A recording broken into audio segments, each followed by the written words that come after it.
Hello, my sweet friends. Welcome back to the Lantern Lit Hollow. Here, stories glow softly and help you drift off to sleep. So grab your favorite blanket, snuggle in nice and cozy, and when you're ready, we'll begin. This evening's tale is another cozy classic from the Brothers Grimm called Snow White. Once upon a time, a very long time ago, there lived a king and queen.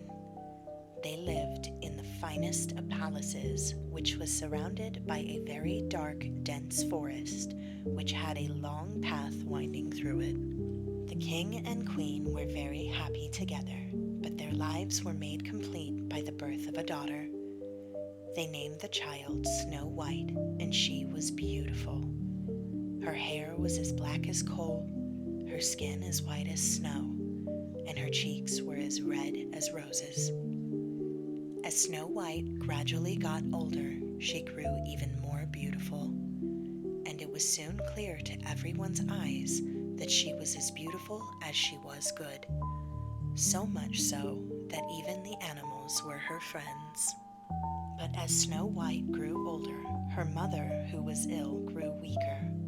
The king sought the help of the finest physicians in the land, but even they, with their great knowledge, were unable to help the queen, and eventually she died. The king, after many months of loneliness, decided to marry a beautiful princess. The new queen was indeed beautiful, but not as beautiful as Snow White. The queen, who was very vain, soon became angry and jealous of her stepdaughter, and as time passed by, she grew to despise her beauty. The queen had in her possession a very large, ornate wall mirror. This mirror was no ordinary mirror, but a magic mirror. The queen would gaze into this mirror each day and say the magic words, "Mirror, mirror on the wall, who is the fairest of them all?"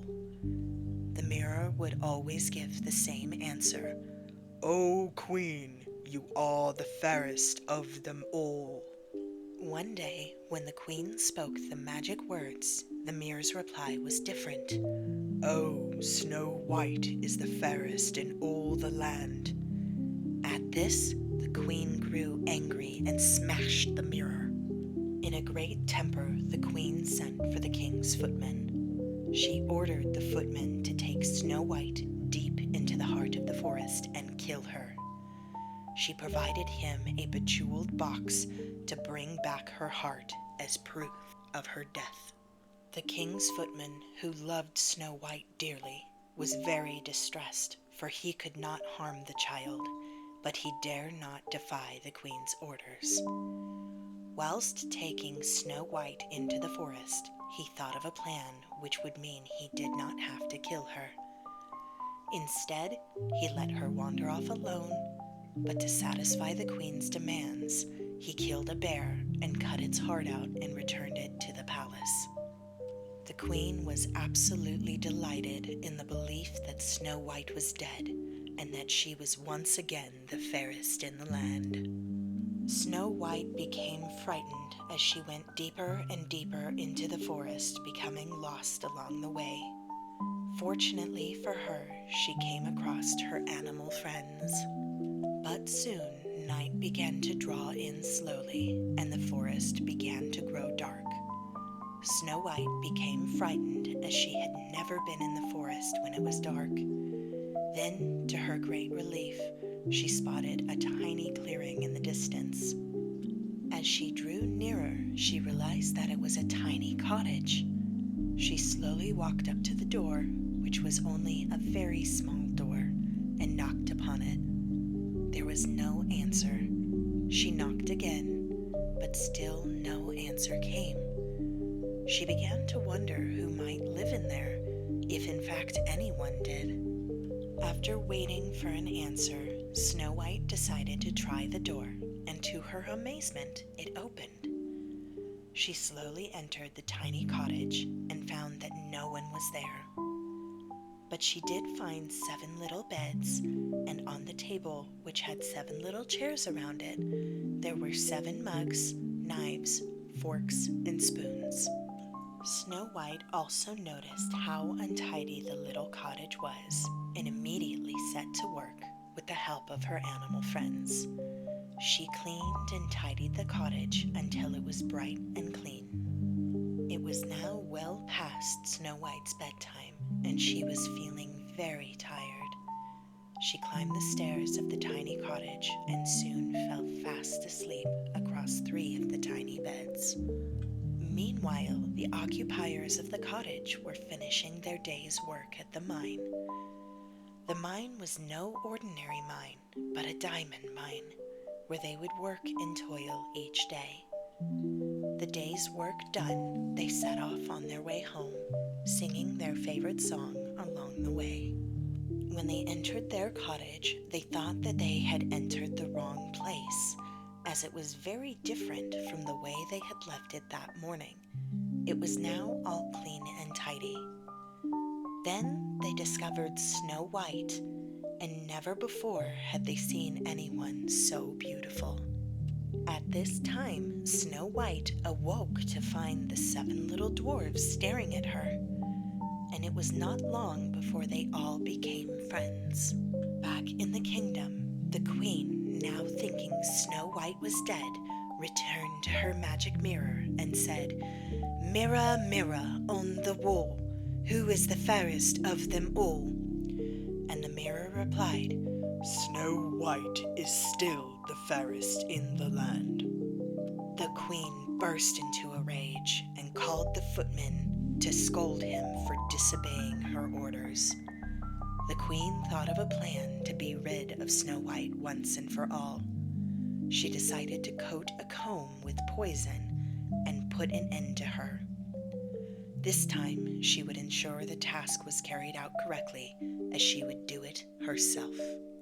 She spoke to her magic mirror and asked where the fairest in all of the land could be found. The mirror told her of the little cottage deep in the heart of the forest, where Snow White was living. Dressed as an old crone, the wicked queen set out along the twisting path until she came upon the cottage. Knocking on the door, she placed the poisonous comb on top of a basket full of pretty ribbons. "My pretty comb for your beautiful hair," said the wicked queen. "Oh, you are pretty, so very pretty that I shall give you one of my combs," she said. "Thank you very much," said Snow White, placing the comb in her hair. With this, the queen went on her way happily. Snow White began to feel ill and very drowsy, and when the dwarves arrived back home that evening, they found her stretched out unconscious on the floor. The dwarves removed the comb from her hair and gave her a drink of water, and very soon she recovered. Snow White told them about the old crone that had come by and given her the comb, after which she could remember very little. The dwarves were very worried about Snow White and told her she must not accept any gifts from anyone who was a stranger, no matter how inviting the gift may be. The dwarves had grown to love Snow White, who cooked and cleaned for them, and who would tell them wonderful stories each night about life in the palace. They did not want any harm to come to her. The queen, having returned to the kingdom, consulted her magic mirror and discovered to her dismay that Snow White was still alive. By this time, she was so jealous of Snow White that she would have done anything to make certain that she was destroyed. "I must be rid of her," thought the wicked queen. So she schemed up a plan which she believed could not fail. She took several large red apples and coated a few of them with poison, and then she arranged them prettily on top of some unpoisoned apples in a basket. Disguising herself once more, she set out into the forest in search of the little cottage. When the queen reached the cottage, she knocked upon the door as before. At first, Snow White did not answer, so she knocked again. "What do you want?" asked Snow White. I have some lovely red apples for sale. Please buy some, replied the wicked queen. "I am sorry, I cannot buy any today, and I have promised not to open the door to anyone." But I am only an old woman who must peddle her wares to feed her family. Please open the door and take a look at my apples. I am sure you would like to buy some. Snow White slowly opened the door to the old woman. She did not recognize her as the old crone who had passed by the cottage with the combs, or as her wicked stepmother, the queen. The apples were very appetizing to look at, but Snow White still refused. Eventually, the wicked queen persuaded Snow White to taste the apples, which, of course, made her collapse upon the floor. The wicked queen rejoiced. Snow White was dead, and she was at last the fairest of them all. When the dwarves arrived home from the mine that evening, they were quite distressed to find Snow White lying on the floor, pale and motionless. They tried everything they could think of to revive her, but nothing seemed to work. They searched the whole cottage for some sign that would tell them what the cause of her death was, but they found nothing. They never suspected that the apples that lay close to Snow White had been the cause. The dwarves were so upset that they began to cry and swore to revenge the death of their beautiful friend. The dwarves set out immediately in search of the wicked queen, who they were certain had carried out this dastardly deed. They looked amongst the trees in the forest and behind the rocks, and eventually found her close by a cliff top. With great force, they surged forward and pushed the queen over the side and watched her fall slowly to her death in the valley below. Their revenge had been fulfilled, but it did not return Snow White back to life. Therefore, they had no reason to celebrate. The family of dwarves sadly returned to their cottage and prepared Snow White for her burial. She was so beautiful that they could not bear the thought of never seeing her again. So they built a casket of glass and gently placed Snow White into it. They carried her into the center of the forest to a place where the sun would always shine and which was surrounded by animals. Everyone was very sad, and the dwarves could not work because their grief was so deep. The animals from all around came to mourn Snow White. Then one day, not long after, a charming prince rode by on his magnificent white horse. When he came across the dwarves, he asked them what caused them to grieve so. They told him the story of how Snow White had come to their cottage in search of sanctuary from her wicked stepmother, the queen, and how she had cared for them. They also told him of how beautiful she was and how much they had loved her. The prince asked that he may look at her, for if what they had told him was true, he should like to see for himself this beautiful princess. When he gazed upon her face, he immediately fell in love with her and begged the dwarves to let him take the casket with him. They did not want to part with her, but the prince was so distraught they agreed. Then, whilst moving the casket, it slipped from their grasp, causing the apple to dislodge from Snow White's throat and fall out, and she gradually came back to life. The prince was overjoyed at the sight of Snow White awakening. He told her how he had ridden by and fallen in love with her, and how he wished to marry her. The dwarves were so pleased to see her alive and well that they did not mind that Snow White was to leave them. The wedding was a splendid affair. Everyone attended, the dwarves and the animals of the forest included. There were tears of joy and songs of happiness.